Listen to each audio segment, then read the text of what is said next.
je suis Chloé Becqueriot, la chargée de mission livre à l'Institut français.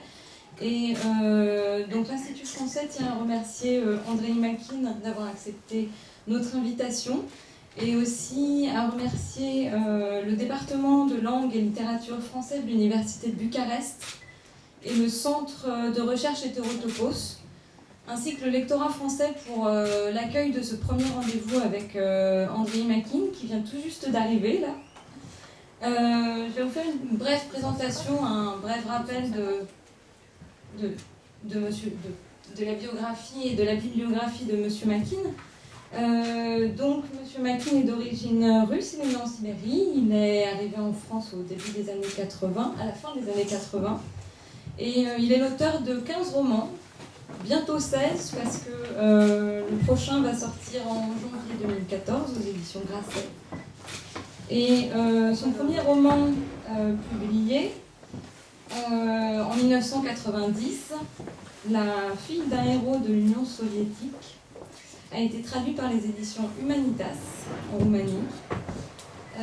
Ensuite, il y a le Testament français en 1995 qui a eu le prix Goncourt, le prix Médicis et le prix Goncourt des lycéens, qui a été traduit par Polyrom, celui-ci. Et son plus récent, Une femme aimée, traduit lui aussi par les éditions Polyrom, qui vient tout juste de paraître. Voilà pour ce court rappel de la bibliographie de Monsieur Makin. Je remercie à nouveau tout le monde et je laisse la parole à Dolores Thomas, qui est la directrice donc, du centre de recherche Hétérotopos. Merci. Merci. Je remercie l'Institut français de Roumanie pour cette occasion tout à fait spéciale. Nous sommes vraiment heureux d'accueillir l'écrivain André Makin parmi nous. C'était un désir de beaucoup de personnes qui se trouvent dans cette salle. Je vais ajouter quelques titres à la présentation qui vient d'être faite. La musique d'une vie, cette France qu'on oublie d'aimer, l'amour humain, dont je vais citer aujourd'hui des fragments. Une pièce de théâtre, Le Monde selon Gabriel, La vie d'un homme inconnu, et il y a aussi des titres qui sont publiés sous le nom de Gabriel Osmonde. J'ai même constaté aujourd'hui, en visitant la librairie Kiralina, qu'un dernier titre vient de paraître, Gabriel Osmonde, qui a été traduit. Je pense que ces détails biographiques, on peut s'y intéresser moins, mais ce qui compte, c'est l'œuvre que beaucoup de personnes de cette salle connaissent parfaitement. J'ai déjà présenté le public à M. Makin tout à l'heure, et il sait qu'il y a des enseignants de l'Université de Bucarest et des étudiants qui ont été très contents de faire sa connaissance. Dans une interview, à un moment donné, l'écrivain Makin affirme cela: « Je souhaite transmettre des messages. S'ils tombent dans le cœur d'une seule personne, j'en suis heureux. » Il peut être heureux, ces messages sont tombés dans beaucoup de cœurs des personnes qui sont présentes dans la salle. Selon le désir initial d'André Makin, il y aura un entretien. Je vais lui poser certaines questions. Ce sont des questions que j'ai formulées moi-même. Il y en a d'autres que j'ai recueillies. Il y a des personnes qui m'ont donné des questions pour les lui poser. Et à la fin, nous venons de fixer, il y aura aussi des questions posées de la part de la salle. Donc ceux qui veulent formuler une question peuvent y penser déjà. Je me propose de lui poser des questions qui nous aident à a tombé sous la magie de certains de ces paroles, certains de ces textes. Il parle beaucoup de la magie des mots et il déteste ce qu'il appelle la bouillie verbale. Je me permets de lire un petit fragment qui est significatif et qui va vous montrer dans quelle direction je voudrais diriger ce débat. Je le cite, « L'écran de ces mots lisses, de ces reflets sonores, du quotidien, de ce liquide verbal dont on se sent obligé, on ne sait pourquoi, de remplir le silence. Avec stupeur, je découvris que parler était en fait la meilleure façon de taire l'essentiel. Alors que pour le dire, il aurait fallu articuler les mots d'une toute autre manière, les chuchoter, articuler, tisser dans les bruits du soir, dans les rayons du couchant. Les gens se grisent de cette bouillie vocale qui englue tout objet et tout être. Il y a des gens, dit-il, qui parlent pour parler, alors que les mots magiques pourraient rendre relatif tout ce qui nous entoure. Il y a donc une alchimie capable de relativiser le contexte et de nous aider à accéder à la beauté. La première, j'ai essayé de structurer notre entretien par palier thématique plutôt. La première question que je vais poser à M. Mackin est au sujet d'un thème de prédilection, selon moi, qui apparaît dans ses romans. Je vais parler de l'amour. J'ai constaté que ce thème apparaît dans beaucoup de ses romans et que l'amour donne en quelque sorte le sens de la vie. Je le cite encore, l'amour rendait au monde sa gravité, sans laquelle nous ne serions que des insectes pressés de jouir, de mordre, de mourir. Ma question est au sujet de ce thème, si c'est vraiment le thème le plus important, et surtout je vais lui poser cette question si c'est un amour transitif ou intransitif. Parce que j'ai remarqué, je m'explique, ne craignez rien, vous avez fait des études de linguistique et de philosophie. Non, ce n'est pas le cas, non, ce n'est pas, je m'explique tout de suite. Prenons La femme qui attendait. J'ai vu là et dans d'autres romans que le sentiment en soi est plus important que la personne sur laquelle il s'exerce, pour ainsi dire, et qu'avoir ce sentiment compte plus que la réussite de la relation, que l'histoire réelle du couple, n'est-ce pas?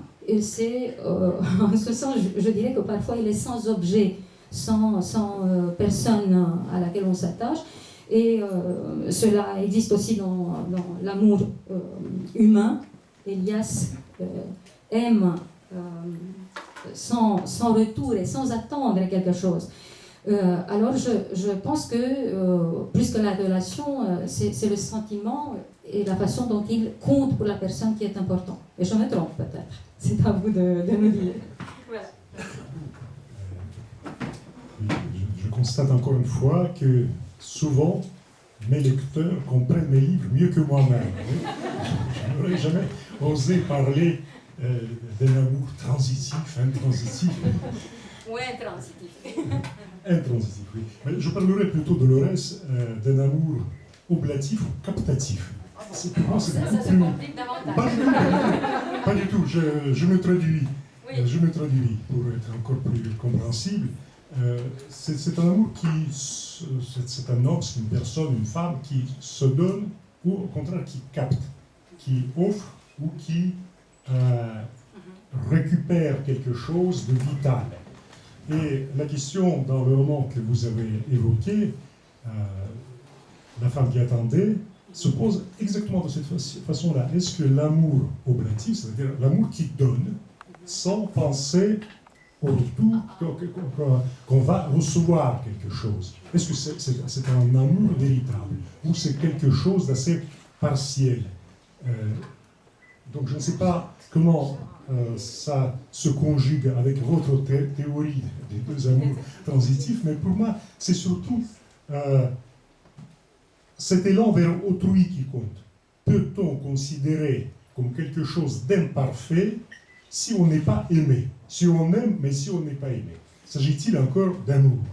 Peut-être c'est quelque chose de mutilé, c'est un sentiment partiel, imparfait, et même parfois ridicule. Oui, une femme qui aime sans être aimée, un homme qui espère être aimé sans être aimé en retour. J'évoquerai plutôt ce couple-là. Je ne sais pas si c'est ridicule ou tragique. Cette femme qui attendait, elle avait 16 ans au moment où son amoureux est parti à la guerre. Elle a attendu pendant une trentaine d'années. Pratiquement, elle n'avait pas besoin de l'autre pour l'aimer. C'est cela qui m'a impressionnée, parce que c'était en ce sens, on donne tout sans rien attendre, effectivement. La chose est plus compliquée pour Catherine, la grande Catherine, qui apparaît dans le roman Une femme aimée, et qui, justement, n'était ni aimée, ni n'aimait elle-même. Ce n'est pas comme ça. Si on peut le dire, enfin, elle aimait par exemple Orlov, le comte Orlov. Et quand le prince Potiomkin lui jette ses reproches très acerbes en disant « Attendez, mais vous avez eu déjà 5 amants », elle répond par une lettre qui me touche beaucoup, par une lettre un peu, comment peut-on dire, ingénue, très simple. Elle dit « Mais attendez, cher ami, si cet homme, Orlov, ne m'avait pas trompé chaque jour, s'il ne m'avait pas quitté, je ne l'aurais jamais quitté. » Donc, voyez-vous, il y a chez cette femme qu'on traite de nymphomane, d'obsédée, il y a aussi cette naïveté très juvénile. C'est vrai qu'elle a eu, vous voyez, des dizaines d'amants. Mais dans son cas, c'est tout à fait particulier, car elle les engageait comme de véritables fonctionnaires du sexe. À partir de 40 ans, elle s'est dit de toute façon, l'amour n'existe pas. Ces gens-là, ces hommes-là, ils m'aiment ou bien pour mon argent, ou bien pour, disons, l'extravagance du pouvoir, de l'autorité que je possède, je ne serai jamais aimé. Donc, très bien, je vais organiser une sorte de département de favoris et je vais les engager, je vais les payer un cadeau de bienvenue, c'était 100 000 roubles, c'était une fortune, c'était des millions de dollars d'aujourd'hui. Et donc, il les installait dans des palais somptueux, ils étaient là à chaque instant de sa vie, enfin quand elle le désirait. C'était des domestiques, c'était des fonctionnaires, c'était parfois des gens qui dépassaient cette situation un peu dégradante et qui devenaient de vrais hommes d'État. Il les a formés toute une pléiade d'hommes absolument formidables. Qu'aurait été Potiomkin sans Catherine, un tout petit officier de la garde impériale, pas plus. Et à partir de 50 ans, il y a cette illumination, elle rencontre enfin l'homme qu'il aime véritablement et pour qui l'argent, le pouvoir, son autorité ne compte pas. Il ne s'y intéresse pas. Il ne s'y intéresse pas. Oui, je me rappelle parfaitement. Je pense que nous avons fait pour les étudiants une très bonne publicité pour ce roman, nymphomane, amant, etc. Allez-y, achetez le livre. Je l'ai lu à la librairie Kiralina. C'est une lecture parfaitement agréable. À part l'amour, y a-t-il d'autres objets, capables de remplir le cœur, de donner un sens à l'existence et une gravité au quotidien? Par exemple, j'ai vu comme cela l'orchidée sauvage. Un de vos personnages, je ne me rappelle plus dans quel livre, va chercher une orchidée sauvage en pleine Sibérie, la cultiver, la soigner, etc. Y a-t-il des objets comme ça qui peuvent donner un sens, comme une foi en quelque chose? La seule chose, si on pouvait interrompre les photos pour l'instant, parce que ça me distrait, on pourrait dire à ce jeune homme. Oui, trebuie să opriți fotografiile. On pourrait faire après După aceea vous facem o donner tout le ședință de temps que fotografie. Oui, dont vous aurez besoin. Oui. Si on détermine l'amour comme quelque chose de très étroit, au sens très strict du terme, bien sûr, on pourrait trouver, je ne sais pas, la beauté. Mais l'amour inclut tout cela. L'amour, c'est une sorte de découverte, enfin, c'est la création de la beauté. Vous vous souvenez peut-être de cette nouvelle de Tchekhov qui s'appelle, je pense qu'il s'appelle L'amour d'ailleurs, où il décrit un séducteur. C'est un mâle dominant qui séduit plein de femmes, qui est très sûr de lui, qui est très fat, très beau, et puis tout à coup il tombe amoureux. Ah, il tombe amoureux et il dit, mais comment se fait-il que d'habitude, si je voyais que ma maîtresse, la femme que j'avais à l'époque, avait ne serait-ce qu'une petite tache sur son bas, ben je la jetais. Enfin, pour moi, c'est une imperfection. Comment ose-t-elle être aussi peu soigneuse face à ce grand Don Juan Casanova que je suis? Et tout à coup, il tombe d'une femme qui est plutôt lente, qui n'est pas véritablement très belle, qui parfois sourit un peu bêtement. Il dit, mais pourquoi je l'aime? Il ne comprend pas, mais il est tombé amoureux. Donc, voyez-vous, Tchekhov, femme psychologue, il a saisi cette frontière où, finalement, peu compte le contenu physique, psychique, mais il y a cette sonate de Wendel, de Proust, vous voyez, il y a cette petite Madeleine, quelque chose qui s'éveille. La petite Madeleine, c'est rien du tout, c'est un tout petit gâteau.